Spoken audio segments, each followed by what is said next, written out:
लोकतंत्र के सबसे बड़े पर्व लोकसभा चुनाव के लिए यह देश तैयार हो रहा है।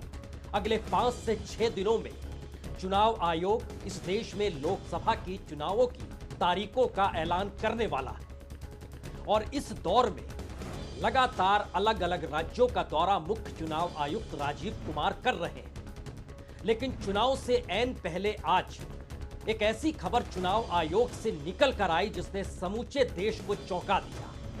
और यह खबर नहीं थी बल्कि इसकी पुष्टि बाकायदा लॉ मिनिस्ट्री द्वारा जारी किए गए 3 पन्ने के प्रेस रिलीज के जरिए इस देश को बताया गया।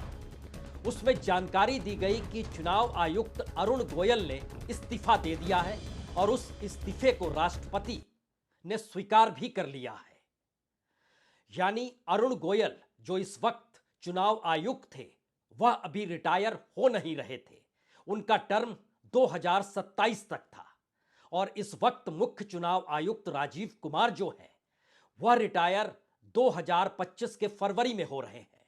यानी अपने पद पर अगर अरुण गोयल बने रहते तो अगले मुख्य चुनाव आयुक्त वही होते। और बहुत ही महत्वपूर्ण है कि चुनाव आयुक्तों की नियुक्ति को लेकर इस देश की सुप्रीम कोर्ट के फैसले को संसद के भीतर बदल दिया गया। सुप्रीम कोर्ट ने चुनाव आयुक्तों की नियुक्ति को लेकर जो सवाल खड़े किए थे उसके बाद संसद की ताकत ने सुप्रीम कोर्ट की पूरी परिभाषा को ही बदल दिया। और बहुत महत्वपूर्ण यह भी है कि चुनाव आयुक्त अरुण गोयल की नियुक्ति जिस अंदाज में हुई थी वह मामला भी सुप्रीम कोर्ट के दायरे में गया था। और सुप्रीम कोर्ट को यह कहना उस वक्त पड़ा था कि अगर जिस अधिकारी को आप चुनाव आयुक्त बनाते हैं तो ऐसे में वह चुनाव आयुक्त सरकार या फिर प्रधानमंत्री से कोई सवाल कैसे पूछ सकता है। यानी जिसकी नियुक्ति सरकार करे और सरकार अगर चुनाव के वक्त कुछ गलत काम करे तो वह चुनाव आयुक्त कैसे कोई सवाल सरकार से कर सकेगा। क्योंकि जिस वक्त 2022 में जब नियुक्ति हुई थी उस वक्त अरुण गोयल ने अपने पद से इस्तीफा दिया था रिटायरमेंट से चंद दिनों पहले और उनको चुनाव आयुक्त के पद पर सिर्फ 48 घंटे के भीतर बैठा दिया गया था।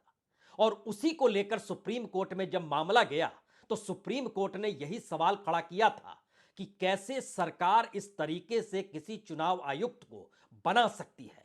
और उसी के बाद उन्होंने कहा था कि अब 3 लोगों की समिति होगी जिसमें एक प्रधानमंत्री होंगे, एक विपक्ष का नेता होगा और एक चीफ जस्टिस ऑफ इंडिया होंगे, यानी मुख्य न्यायाधीश इस देश के होंगे। और संसद में इसको बदल दिया गया और उसके बाद कहा गया कि अब प्रधानमंत्री होंगे, विपक्ष का नेता होगा और तीसरे शख्स प्रधानमंत्री द्वारा नियुक्त कोई भी कैबिनेट मंत्री होंगे और जाहिर तौर पर उसमें गृह मंत्री ही रहते हैं। इस बात की जानकारी भी दी गई।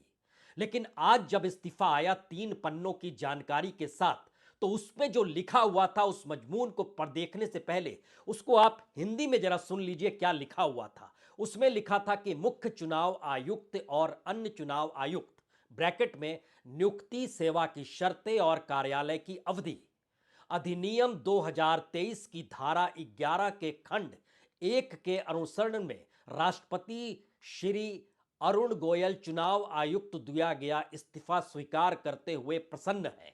9 मार्च 2024 से यह प्रभावी। केंद्रीय कानून और न्याय मंत्रालय द्वारा शनिवार को एक गजट अधिसूचना में इसकी जानकारी दी गई। यानी गजट अधिसूचना के साथ जो पन्ना रिलीज किया गया वह देखिए आप।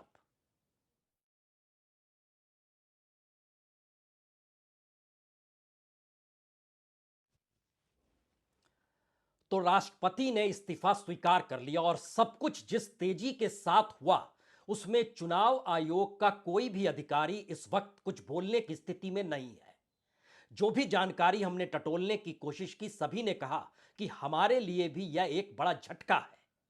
तो क्या चुनाव आयोग और चुनाव आयोग की पूरी भूमिका वह भी चुनाव से ऐन पहले पहली बार क्या सवालों के घेरे में है? यह सवाल इसलिए बड़ा है क्योंकि 3 सदस्य होते हैं प्रमुख तौर पर। एक मुख्य चुनाव आयुक्त होते हैं और उसके अलावे 2 चुनाव आयुक्त होते हैं। उसमें से एक चुनाव आयुक्त अनूप चंद्र पांडे फरवरी के महीने में रिटायर हो चुके हैं। उनके बदले पहली बार यह माना जा रहा था कि अब जो चुनाव आयुक्त की नियुक्ति होगी वो प्रधानमंत्री उनके एक कैबिनेट मंत्री और विपक्ष के नेता की सहमति के साथ होगी, लेकिन अभी तक उसकी बैठक हुई नहीं है और 5 से 6 दिनों के बाद देश में नोटिफिकेशन इलेक्शन का जारी हो जाएगा, क्योंकि उसकी तारीख तो निर्धारित रहती है। किसी भी हालत में मई के आखिरी हफ्ते तक इस देश में नई सरकार को बनना है और उससे पहले 6 से 7 फेज में इस देश में चुनाव होने हैं। चुनाव प्रचार के लिए भी पहले फेज के जो प्रचार का वक्त होगा वो कम से कम 25-30 दिनों का रहना चाहिए। तो ठीक चुनाव से ऐन पहले एक पद ऐसे ही खाली था। अब दूसरे पद पर बैठे हुए अरुण गोयल ने अब यह इस्तीफा दे दिया है, तो सवाल है अब इस चुनाव आयोग के भीतर सिर्फ मुख्य चुनाव आयुक्त ही बचे हैं। और यहीं से बड़ा सवाल शुरू होता है, जिस दौर में इस देश के भीतर चुनाव आयुक्त की नियुक्ति को लेकर, इस देश के भीतर ईवीएम के सवालों को लेकर और चुनाव आयोग की उस भूमिका के तहत जिसमें उन्होंने राहुल गांधी को निर्देश दिया, सिर्फ एक तरफा निर्देश, और बाकी नेताओं को उस दायरे में वो लेकर नहीं आए। इन तमाम सवालों के बीच चुनाव आयोग की भूमिका, वह भी चुनाव से ऐन पहले, इस तरीके से क्यों उभर रही है? और इस इस्तीफे के बाद क्या यह कोई बड़ा ऑपरेशन है? क्या यह चुनाव से ऐन पहले बहुत सारे सवालों को खड़ा कर रहा है? क्योंकि इस दौर में जो भी नौकरशाही मौजूद है वहां पर एकदम साइलेंस है। सरकार की तरफ से कोई बड़ी प्रतिक्रिया नहीं दी गई है, सिवाय इसके कि इस्तीफा दिया गया, राष्ट्रपति ने स्वीकार कर लिया और लॉ मिनिस्ट्री ने इसकी जानकारी दे डाली है।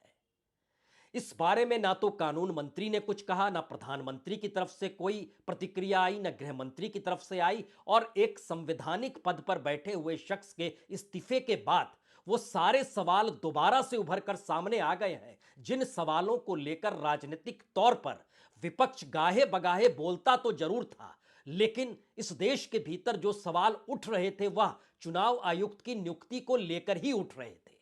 और यह भी बड़ा सवाल है कि जिस पद को खाली 5 मई 2022 को, जिस पद पर अरुण गोयल बैठे थे चुनाव आयुक्त के पद को लेकर, वो 5 मई 2022 को खाली हो गया था, लेकिन उस जगह पर किसी भी दूसरे व्यक्ति को नहीं लाया गया, जबकि एक पूरा पैनल होता है। और जब लाया गया तो पता चला कि 18 नवंबर 2022 को अरुण गोयल इस्तीफा देते हैं और 2 दिनों के बाद उनकी नियुक्ति चुनाव आयुक्त के पद पर हो जाती है।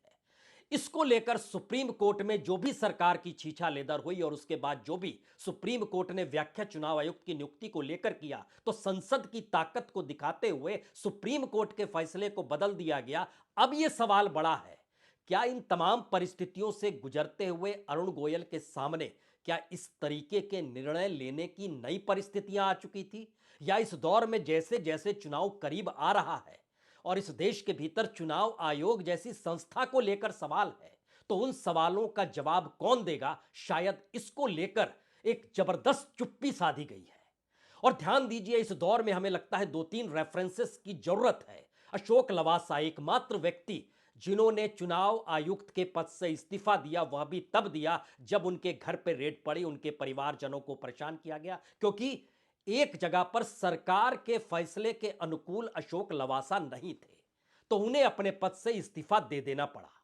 और उसके बाद यह पहली बार है कि एक हफ्ते पहले, चुनाव से ठीक पहले, कोई चुनाव आयुक्त बिना किसी कारण को बताए इस्तीफा दे देता और इसकी जानकारी वहां के अधिकारियों को भी नहीं, और उन्होंने खामोशी बरत ली है। तो शायद इस दौर में सबसे बड़ा सवाल भारत में लोकतंत्र के उस पर्व को सफलतापूर्वक पारदर्शी तरीके से मनाने का भी आकर खड़ा हो गया है सवालों के दायरे में। क्या वाकई इस देश के भीतर में चुनाव आयोग को संभाले हुए बड़े अधिकारी भी क्या खुद को लेकर और अपने कामकाज को लेकर स्वतंत्र उतने हैं या नहीं है?